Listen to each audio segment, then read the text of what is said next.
Hello students, today நம்ம என்ன பார்க்க போறோம்னா thermodynamicsல MECHANICSY handbook அந்த மெட்டீரியல் வந்து பார்க்க போறோம்.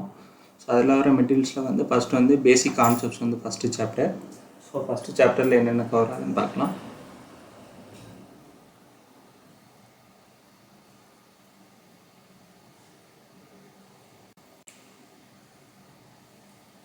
ஸோ ஃபர்ஸ்ட் வந்து பார்த்தோம்னா சிஸ்டம் அண்ட் சரௌண்டிங்ஸ். ஸோ தெர்மோடைனமிக்ஸ்னு இப்போ வந்து பார்த்துட்டோம்னா ஃபஸ்ட்டு வந்து சிஸ்டம் வரும், நெக்ஸ்ட்டு சரௌண்டிங்ஸ். சிஸ்டம்னா என்னென்னா ஒரு matter or region on which analysis இப்போ வந்து நம்ம ஒரு அனலிசிஸ் பண்ண போகிறோன்னா இது எந்த மேட்டரில் பண்ண போகிறோன்னா அதுதான் சிஸ்டம். ஸோ சிஸ்டம் வந்து சரௌண்டிங் வந்து செப்பரேட் ஆகிருக்கும் by a boundary. Everything external to the system is call surrounding. சிஸ்டம்னு எடுத்துட்டோம்னா அதுக்கு வெளியே இருக்கிற சுற்றி இருக்கிற எல்லாமே சரௌண்டிங்ஸாக வந்துடும். சிஸ்டம் சரௌண்டிங் ரெண்டையும் சேர்த்து தான் நம்ம யூனிவர்ஸ்னு சொல்லுவோம். நெக்ஸ்ட் வந்து இப்போ ரெண்டே செப்பரேட் பண்ணுற அந்த பவுண்ட்ரி வந்து அதை பற்றி பார்க்கலாம். So boundary separate system and surroundings can be fixed or movable. அது ஃபிக்ஸ்டாகவும் இருக்கலாம், மூவபிள் பவுண்ட்ரியாகவும் இருக்கலாம். ஃபிக்ஸ்ட் பவுண்ட்ரி எக்ஸாம்பிள் வந்து rigid box containing gas. So அந்த பாக்ஸ் வந்து ரிஜிட் பாக்ஸாக இருக்குது. ஸோ அது அப்படியே தான் இருக்க போது, அதில் கேஸ் வந்து கண்டெய்ன் ஆகிருக்கு. இது வந்து ஃபிக்ஸ்ட் பவுண்ட்ரிக்கு எக்ஸாம்பிள். இதே மூவபிளுக்கு எடுத்துட்டோம்னா cylinder with piston. So cylinder with piston எடுத்துட்டோம்னா அங்கே வந்து நம்ம பிஸ்டன் மூவ் ஆகிட்டு இருக்கும், டாப் டு பாட்டம் அப்படின்னு சொல்லிட்டு டிடிசி டு பிடிசி வந்து மூவ் ஆகிட்டு இருக்கும். ஸோ அது வந்து மூவபிள் பவுண்ட்ரி. நெக்ஸ்ட் வந்து இப்போ சிஸ்டம்னு பார்த்துட்டோம்னா அதில் நிறைய டைப்ஸ், 3 டைப் இருக்குது. Open system, closed system, isolated system சொல்லிட்டு. ஓப்பன் சிஸ்டம்னா மாஸ் ட்ரான்ஸ்ஃபர், எனர்ஜி ட்ரான்ஸ்ஃபர் ரெண்டுமே நடக்கும். ஸோ இதுக்கு எக்ஸாம்பிள் வந்து டர்பைன், பம்ப், கம்ப்ரஸர். இதே க்ளோஸ்டு சிஸ்டம்னா அதில் வந்து மாஸ் ட்ரான்ஸ்ஃபர் நடக்காது, எனர்ஜி ட்ரான்ஸ்ஃபர் மட்டும் நடக்கும். ஸோ இதுக்கு எக்ஸாம்பிள் வந்து piston, cylinder without valves. Next வந்து ஐசோலேட்டட். ஐசோலேட்டட்னா நோ ட்ரான்ஸ்ஃபர், எதுவுமே ட்ரான்ஸ்ஃபர் ஆகாது ஐசோலேட்டட் சிஸ்டமில். மாஸ் ட்ரான்ஸ்ஃபரும் நடக்காது, எனர்ஜி ட்ரான்ஸ்ஃபர் நடக்காது. இதுக்கு எக்ஸாம்பிள் பார்த்தோன்னா யூனிவர்ஸ். இப்போ ஃப்ளாஸ்க்கு, தெர்மோ ஃப்ளாஸ்க் நமக்கு தெரியும். ஸோ அதெல்லாம் வந்து ஐசோலேட்டட் சிஸ்டம்க்கு வந்து எக்ஸாம்பிள். நெக்ஸ்ட் வந்து தெர்மோடைனமிக் ஈக்குலிபிரியம். ஸோ இப்போ வந்து பேசிக்காக நம்ம வந்து பார்த்தோன்னா 3 டைப் ஆஃப் ஈக்குலிபிரியம் இருக்குது. ஒன்று வந்து தெர்மல் ஈக்குலிபிரியம், அடுத்து வந்து மெக்கானிக்கல் ஈக்குலிபிரியம், அடுத்து வந்து கெமிக்கல் ஈக்குலிபிரியம். வந்து body set to being thermodynamic equilibrium if it is in. So இப்போ தெர்மோடைனமிக் ஈக்குலிபிரியம்னு எடுத்துட்டோம்னா 3மே சாட்டிஸ்ஃபை ஆனால் தான் நம்ம வந்து தெர்மோடைனமிக் ஈக்குலிபிரியம் வந்து சாட்டிஸ்ஃபை ஆகும். ஸோ தெர்மல் ஈக்குலிபிரியம்னா ஈக்குவாலிட்டி ஆஃப் டெம்பரேச்சர். மெக்கானிக்கல் ஈக்குலிபிரியம்னா equality of forces and couples. அதே மாதிரி கெமிக்கல் ஈக்குலிபிரியம்னா equality of chemical potentials. So இந்த 3மே சாட்டிஸ்ஃபை ஆகும் பட்சத்தில் நமக்கு வந்து அது தெர்மோடைனமிக் ஈக்குலிபிரியம் அப்படின்னு சொல்லுவோம். நெக்ஸ்ட் வந்து இப்போ சிஸ்டம்னு எடுத்துட்டோம். சிஸ்டமுக்கு வந்து ப்ராப்பர்ட்டிஸ் இருக்கும். ஸோ அந்த ப்ராப்பர்ட்டிஸ் என்னென்னு பார்க்கலாம். ப்ராப்பர்ட்டிஸ் வந்து இன்டென்சிவ், எக்ஸ்டென்சிவ்னு சொல்லிட்டு 2 வகை இருக்குது. இந்த ப்ராப்பர்ட்டிஸ் எல்லாமே ஒரு பாயிண்ட் ஃபங்க்ஷன். அதாவது ஒரு இப்போ வந்து ஒரு சிஸ்டமில் வந்து ஒரு ப்ராசஸ் நடக்கலாம். இப்போ வந்து ஒரு கம்ப்ரெஷனோ இல்லை எக்ஸ்பென்ஷனோ அந்த மாதிரி ஏதாவது ப்ராசஸ் நடக்கலாம். அப்படி இங்கே ப்ராசஸ் நடக்கும்போது 2 ஸ்டேட் இருக்கும். ஃபஸ்ட்டு இனிஷியல் ஸ்டேட், இன்னொன்று ஃபைனல் ஸ்டேட். ஸோ அந்த இனிஷியல் ஸ்டேட் அந்த ஒரு ஸ்டேட்டை பொறுத்து இருந்துச்சுன்னா அந்த ஸ்டேட்டில், அந்த இனிஷியல் ஸ்டேட்டில் என்னென்ன ப்ராப்பர்ட்டிஸ் இருக்கோ ஸோ அதெல்லாமே நம்ம அந்த பாயிண்டில் மட்டும்தான் வரும். ஸோ அதை வந்து பாயிண்ட் ஃபங்க்ஷன்னு சொல்லுவோம். ஸோ எல்லா ப்ராப்பர்ட்டிஸுமே நம்ம வந்து பாயிண்ட் ஃபங்க்ஷன், இன்டென்சிவும் சரி எக்ஸ்டென்சிவும் சரி ரெண்டுமே வந்து பாயிண்ட் ஃபங்க்ஷனில் தான் வரும். ஸோ பாயிண்ட் ஃபங்க்ஷன் எல்லாமே exact differentials, exact or perfect differentials சொல்லுவோம். எக்ஸாம்பிள் என்னென்னு பார்த்துட்டோம்னா எக்ஸாக்ட் டிஃப்ரென்ஷியல்ஸ் பார்க்குறோம். இன்டர்னல் எனர்ஜி, என்தால்பி, என்ட்ரோபி இதெல்லாமே பாயிண்ட் ஃபங்க்ஷனுக்கு வர எக்ஸாம்பிள்ஸ். நெக்ஸ்ட் வந்து இப்போது ப்ராப்பர்ட்டி வந்து இன்டென்சிவ், எக்ஸ்டென்சிவ் 2 பார்த்தோம்ல. ஸோ அதை என்னென்னு பார்க்கலாம். இன்டென்சிவ் ப்ராப்பர்ட்டினா இண்டிபெண்ட் ஆஃப் மாஸ். அதாவது ப்ரெஷரு, டெம்பரேச்சரு, டென்சிட்டி வந்து mass by volume. 2 intensity property வந்து இந்த மாதிரி உங்களுக்கு ஃப்ராக்ஷன் வரும்போது உங்களுக்கு வந்து அது வந்து, அதாவது 2 extensive property mass by volume, அதுதான் உங்களுக்கு வந்து டென்சிட்டி. அந்த எக்ஸ்டென்சிவ் ப்ராப்பர்ட்டி டிவைட் ஆகி உங்களுக்கு வந்து இன்டென்சிவாக கிடைக்கும்.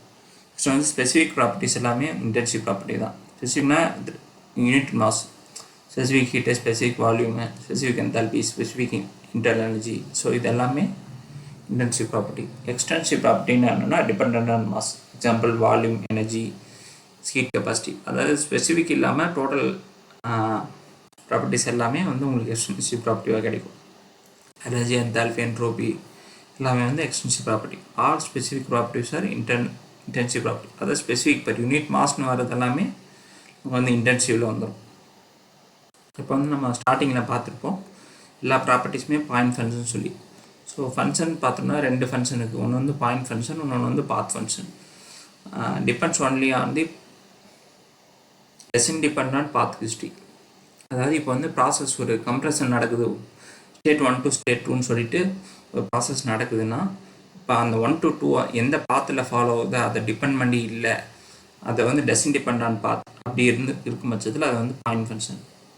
இது வந்து depends only on end state. அந்த எண்ட் ஸ்டேட்டில் எப்படி இருக்கோ, ப்ரெஷர் என்ன இருக்குது, டெம்பரேச்சர் என்ன இருக்குது, வால்யூம் என்ன இருக்குது, அந்த எண்டு ஸ்டேட்டில் ஸ்டேட் 1ல் என்ன இருக்குது, ஸ்டேட் 2ல் என்ன இருக்குது, அதை பார்க்குறதுக்கு மட்டும் பார்த்தோம்னா பாயிண்ட் ஃபங்க்ஷன். இதே வந்து அந்த பாத் ஹிஸ்ட்ரி டிபெண்ட் பண்ணி இருக்குதுன்னா அது வந்து பாத் ஃபங்க்ஷன் சொல்லுவோம்.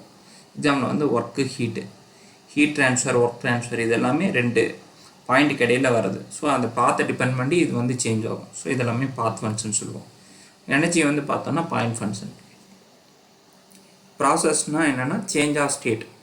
ஒரு ஸ்டேட் 1லேருந்து ஸ்டேட் 2க்கு வந்து இதாகுதுன்னா உங்களுக்கு வந்து ஒரு டிரான்சிஷன் நடக்குதுன்னா அதை வந்து ப்ராசஸ்னு சொல்லுவோம். அந்த ப்ராசஸ் வந்து 2 வகை இருக்குது, ரிவர்சிபிள் ப்ராசஸ், irreversible ப்ராசஸ். இப்போ வந்து process when reversed in direction follows the same path. இப்போ வந்து ஒரு ப்ராசஸ் வந்து 1 to 2ன்னு சொல்லிட்டு ஒரு ஸ்டேட் சேஞ்ச் நடக்குதுன்னா இப்போ அது வந்து ஒரு பாத்தை வந்து ஃபாலோ ஆகும். இதே 2 to 1 ரிட்டர்ன் ஆகும்போது அதே பாத்தை ஃபாலோ பண்ணிச்சுன்னா அதை வந்து ரிவர்சிபிள் ப்ராசஸ் சொல்லுவோம். as that of forward path without living in a vector system and surroundings. அதாவது ஃபார்வர்ட் பாத் என்ன வருதோ அதே பாத்தை வந்து ரிவர்சிபிள் டைரக்ஷன்லேயே ஃபாலோ பண்ணுச்சுன்னா அது வந்து ரிவர்சிபிள் ப்ராசஸ். இதே வந்து process which is not reversible is known is irreversible. இப்போ வந்து ஃபார்வர்ட் பாத் வந்து ஒரு இருக்குது, ரிவர்ஸ் பாத் வந்து வேறு பாத்தில் ஃபாலோ ஆகுதுன்னா அது வந்து irreversible process. All actual process are irreversible in nature. ஸோ நேச்சரில் நம்ம பார்க்கும்போது எல்லா ஆக்சுவல் ப்ராசஸும் irreversible தான் இருக்கும். The system is said to have undergone a cycle. வந்து ப்ராசஸ்னால் ஒரு சேஞ்ச் ஆஃப் ஸ்டேட், ஒரு 1 2 அப்படின்னு போகிறது. இதே சைக்கிள்னு என்னென்னா said to have undergone a cycle when the initial and final points are same. 1லேருந்து 2க்கு போகுது, 2லேருந்து அகைன் வந்து 1க்கு வருது. இந்த மாதிரி ஒரு இனிஷியல் ஸ்டேட்டு ஃபைனல் பாயிண்ட்டும் சேமாக இருக்கும் பட்சத்தில் அதை வந்து சைக்கிள்னு சொல்லுவோம். வர சைக்கிள் சேஞ்ச் இன் ப்ராப்பர்ட்டி 0. அந்த சைக்கிள்குள்ளே எடுத்துட்டோம்னா நம்ம அந்த சேஞ்ச் இன் ப்ராப்பர்ட்டி, ஏதாவது ஒரு ப்ராப்பர்ட்டி சேஞ்ச் இன் இன்டர்னலஜி எது வேணாலும் எடுத்துக்கலாம். ப்ராப்பர்ட்டிஸ் வந்து உங்களுக்கு வந்து 0 இருக்கும் ஒரு சைக்கிள்குள்ளே. Frictionless quasi static process is called reversible process. ஒரு ஃப்ரிக்ஷன் இல்லாமல் குவாசி ஸ்டாட்டிக் ப்ராசஸ், அதாவது எக்ஸ்ட்ரீம்லி ஸ்லோ ப்ராசஸ் வந்து ரிவர்சிபிள் ப்ராசஸ்னு சொல்லுவோம். நெக்ஸ்ட் வந்து கிப்ஸ் ஃபேஸ் ரூல். ஸோ இது வந்து டிகிரிஸ் ஆஃப் ஃப்ரீடம் கண்டுபிடிக்கிறதுக்கு யூஸ் பண்ணுவோம். E plus F is equal to C plus 2. P number of phases, solid liquid gas அதை பொறுத்து இருக்குது. Fனா டிகிரிஸ் ஆஃப் ஃப்ரீடம், அதாவது number of minimum number of independent intensive variables required to fix the state. அதாவது இப்போ நம்ம அந்த ஸ்டேட்டை இப்போ ஒரு ஸ்டேட்டில் வந்து உங்களோட சிஸ்டம் இருக்குது, அதை ஃபிக்ஸ் பண்ணுறதுக்கு எவ்வளோ நம்பர் ஆஃப் பேராமீட்டர்ஸ் வந்து தேவைப்படுது. ஃபார் எக்ஸாம்பிள் ப்ரெஷர், டெம்பரேச்சர் 2 தேவைப்படுச்சுன்னா டிகிரிஸ் ஆஃப் ஃப்ரீடம் 2. ப்ரெஷர் மட்டும் தேவைப்படுதுன்னா டிகிரிஸ் ஆஃப் ஃப்ரீடம் 1. ஸோ அதுதான் எஃப் குறிக்குது. நெக்ஸ்ட் வந்து சினா நம்பர் ஆஃப் காம்பனன்ட்ஸ். இப்போ வந்து ஆக்சிஜன், நைட்ரஜன் சிஸ்டம்னா அதில் வந்து 2 காம்பனன்ட். இப்போ வாட்டர்னு எடுத்துட்டோம்னா அது ஒரே ஒரு காம்பனன்ட் தான். In a system, water vapor and liquid water coexist together, then only one extrinsic property is required, either pressure or temperature. For example, இங்கே என்ன சொல்கிறாங்கன்னா system water vapour and liquid water. So இதில் வந்து water vapour இருக்குது, liquid இருக்குது. So 2 face இருக்குது. So face வந்து 2, components வந்து 1 தான். வாட்டருக்கு வந்து ஒரே காம்பனன்ட் தான். இப்போ இங்கே 1 + 2 3 கிடைக்கும். இங்கே வந்து நம்பர் ஆஃப் ஃபேஸஸ் வந்து 2, 3 - 2 போட்டோம்னா டிகிரிஸ் ஆஃப் ஃப்ரீடம் வந்து 1. ஸோ இதில் வந்து 2 ஃபேஸ் மிக்சரில் வந்து டிகிரிஸ் ஆஃப் ஃப்ரீடம் 1. இது வந்து வாட்டர் வேப்பருக்கு. நெக்ஸ்ட் வந்து 0th law ஆஃப் தெர்மோடைனமிக்ஸ் சொல்கிறாங்க. இது வந்து டெம்பரேச்சர் மெஷர்மெண்ட்டுக்கு யூஸ் பண்ணுவாங்க. ஸோ 0th lawனா என்னென்னா, when a body A is in thermal equilibrium with body B and also separately with body C. இப்போ வந்து பாடி ஏ வந்து ஃபஸ்ட்டு பி கூட ஒரு ஈக்குவிலிபியம் இருக்குது, நெக்ஸ்ட்டு செப்பரேட்டாக சி கூட ஒரு தடவை ஈக்குவிலிபியம் இருக்குது. இந்த மாதிரி உங்களுக்கு வந்து ஒரு பாடி வந்து தெர்மல் ஈக்குவிலிபியமில் இருந்துச்சுன்னா, நெக்ஸ்ட் வந்து இந்த பி அண்ட் சி பார்க்கறதுக்கு ஃபர்ஸ்ட் இண்டிபெண்டன்ட் மாதிரி தான் தெரிஞ்சிச்சு. இந்த மாதிரி செப்பரேட்டாக தெர்மல் ஈக்குவிலிபியம் இருந்துச்சுன்னா then B and C also will be in thermal equilibrium with each other. So இதுதான் சொல்கிறாங்க. 0th law வந்து நம்ம டெம்பரேச்சர் மெஷர்மெண்ட்டுக்கு வந்து யூஸ் பண்ணுவோம், பேசிஸ் ஃபார். நெக்ஸ்ட் வந்து டைப் ஆஃப் தெர்மோமீட்டர் வந்து பார்க்கலாம். So several types of thermometer, அது என்ன பிரின்சிபல், அதில் என்ன மெஷர்மெண்ட் அப்படிங்கிறது வந்து பார்க்க போகிறோம். இந்த ரெசிஸ்டன்ஸ் தெர்மோமீட்டர் வந்து பேஸ்ட் ஆன் வீட்ஸ்டோன் பிரிட்ஜ். இதில் கால்குலேட் பண்ணுற ப்ராப்பர்ட்டி வந்து ரெசிஸ்டன்ஸ். நெக்ஸ்ட் வந்து தெர்மோகப்பிள் வந்து சீபெக் எஃபெக்ட் அந்த பிரின்சிபல் யூஸ் பண்ணி ஃபாலோ பண்ணுவாங்க. இதில் வந்து இன்டியூஸ்டு இன்டியூஸ்ட் EMF யூஸ் பண்ணி நம்ம வந்து டெம்பரேச்சர் வந்து மெஷர் பண்ணுவோம். நெக்ஸ்ட் வந்து கான்ஸ்டன்ட் வால்யூம் கேஸ் தெர்மாமீட்டர் வந்து ஐடியல் கேஸ் ஈக்குவேஷன் யூஸ் பண்ணுவாங்க. இதில் வந்து ப்ரெஷரை யூஸ் பண்ணி நம்ம வந்து டெம்பரேச்சர் மெஷர் பண்ணலாம். நெக்ஸ்ட் வந்து கான்ஸ்டன்ட் ப்ரெஷர் கேஸ் தெர்மாமீட்டருக்கு அது அப்படியே ஆப்போசிட். இதுவும் ஐடியல் கேஸ் ஈக்குவேஷன் தான். இதில் வந்து வால்யூம் யூஸ் பண்ணுறாங்க. Ideal gas thermometer are independent of material of construction. இப்போ வந்து நம்ம அந்த தெர்மாமீட்டரோட மெட்டீரியல் இருக்குல்ல, ஸோ அதை பொறுத்த வந்து உங்களுக்கு வந்து ஐடியல் கேஸ் இருக்காது. ஸோ ஐடியல் கேஸ் வந்து அந்த ஈக்குவேஷனை பொறுத்து தான் டிசைனாக இருக்குமே தவிர அந்த மெட்டீரியல் ஆஃப் கன்ஸ்ட்ரக்ஷன் வந்து டிபெண்ட் பண்ணி இருக்காது. ஸோ தெர்மோகப்பல் எடுத்துட்டோம்னா அதில் என்னென்ன மெட்டீரியல் யூஸ் பண்ணுவோம்? Uses copper constant and platinum rhodium combinations. இப்போ வந்து தெர்மோகப்பலுக்கு வந்து 2 மெட்டீரியல் யூஸ் பண்ணுவாங்க எப்போவுமே, அதை நம்ம தெரிஞ்சுக்கணும். ஸோ அது வந்து என்னென்ன காம்பினேஷன்ஸ் யூஸ் பண்ணுவாங்கன்னா காப்பர் கான்ஸ்டன்ட் யூஸ் பண்ணலாம், இல்லைன்னா பிளாட்டினம் ரோடியம் காம்பினேஷன் வந்து யூஸ் பண்ணலாம். நெக்ஸ்ட் வந்து கன்வர்ஷனா temperature unit triple point of water. So இப்போ வந்து நம்ம டெம்பரேச்சர் கன்வெர்ட் பண்ணுறதுக்கு பேசிக்காக என்ன ஃபார்முலா அப்படின்னு சொல்லி பார்க்குறோம். அதாவது செல்சியஸ் தெரியும், ஃபாரன்ஹீட் தெரியும், இது கெல்வின் தெரியும். ஸோ இந்த 3 யூனிட்லேயும் நம்ம எப்படி கன்வெர்ட் பண்ணுறோங்கிறது தான் இந்த ஃபார்முலா. ஸோ இது வந்து சம்டைம்ஸ் கேட்கலாம். இது வந்து டிகிரி செல்சியஸ் பை 5, நெக்ஸ்ட் வந்து equal to Fahrenheit -32/9 equal to Kelvin minus 273.15 divided by 5. அந்த 273.15 ங்கிறத நமக்கு வந்து இந்த ட்ரிபிள் பாயிண்ட் வந்து குறிக்கிறது. ஸோ இது வந்து உங்களுக்கு வந்து டெம்பரேச்சர் வந்து செல்சியஸில் வேல்யூ இருந்துச்சுன்னா இது இங்கே நீங்கள் சப்ஸ்டியூட் பண்ணிக்கலாம். இதே ஃபாரன்ஹீட்டில் இருந்துச்சுன்னா இங்கே சப்ஸ்டியூட் பண்ணிக்கலாம். இங்கே சப்ஸ்டியூட் பண்ணிவிட்டு நம்ம ஈக்குவலன்ட் கெல்வின் வேல்யூ எவ்வளோன்னு கண்டுபிடிச்சிக்கலாம். Triple point na, it is the point where all the 3 phases coexist together. Solid, liquid, vapor 3 phase எங்கே வந்து coexist ஆகுதோ அதுதான் நம்ம ட்ரிபிள் பாயிண்ட்னு சொல்லுவோம். வாட்டருக்குன்னு பார்த்தோம்னா அது எங்கே எக்ஸிஸ்ட் ஆகுதுன்னா 0.01 டிகிரி செல்சியஸ்.